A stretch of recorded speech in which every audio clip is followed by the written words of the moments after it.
ម្ចាស់เพจឈ្មោះមេតបលីពូខកចិត្តនឹងក្រុមហ៊ុនដឹកជញ្ជូនមួយដែលធ្វេសប្រហែសមិនយកចិត្តទុកដាក់ចំពោះអីវ៉ាន់របស់ភ្ញៀវហើយថែមទាំងលួចអីវ៉ាន់ថែមទៀតនាព្រឹកថ្ងៃទី13ខែកុម្ភៈឆ្នាំ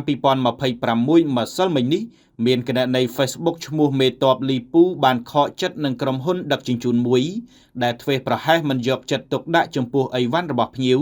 ដែលធ្វើឲ្យរហែកកេះហើយថែមទាំងបាត់អីវ៉ាន់ភ្ញៀវថែមទៀតបើតាមសំណេរទាំងស្រុងដែលបានរៀបរាប់នៅលើគណនីឈ្មោះមេតបលីពូបានរៀបរាប់ថា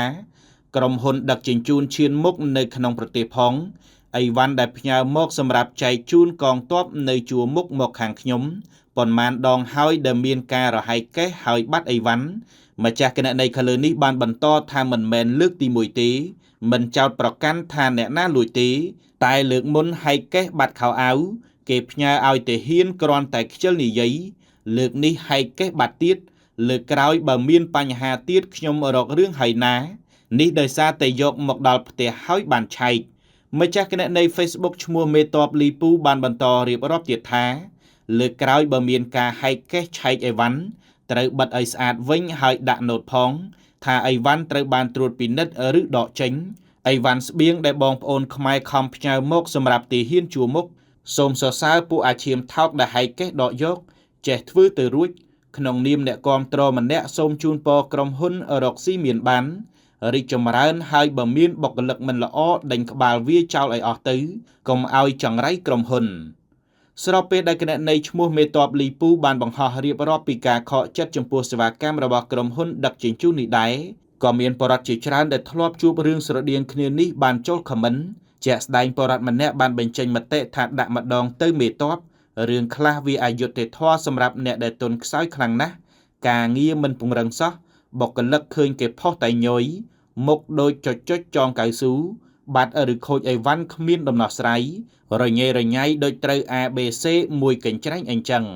យ៉ាងណាក្រោយបង្ហោះសារទី1ខាងលើនេះបានប្រមាណម៉ោងស្រាប់តែនៅរសៀលថ្ងៃទី13ខែកុម្ភៈឆ្នាំ2026ម្ចាស់គណនីឈ្មោះមេតបលីពូបានបង្ហោះសារមួយទៀតថា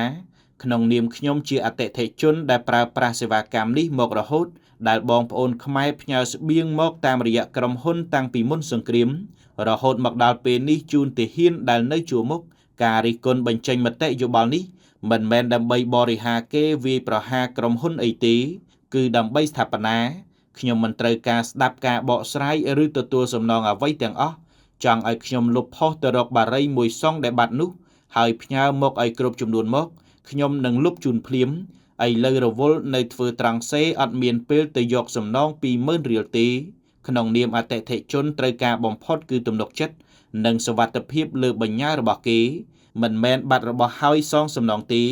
ខ្ញុំត្រូវការជក់បារីមិនមែនចង់បានលុយ 20000 ទេបើមើលខមមិនបងប្អូនយើងករណីនេះមិនមែនថ្មីទេ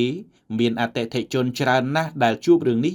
រហែកបាត់អីវ៉ាន់និងហែកយកអីវ៉ាន់ជារឿងពីរខុសគ្នាខ្ញុំសូមឈប់តបតអីទៀតហើយមិនបាច់សង 20000 អីទេខ្ញុំអត់យកទេគ្រាន់តែជាសំណូមពរជូនក្រុមហ៊ុនស្វែងរកមុខបុគ្គលណាដែលចូលចិត្តហែកកញ្ចប់អីវ៉ាន់គេ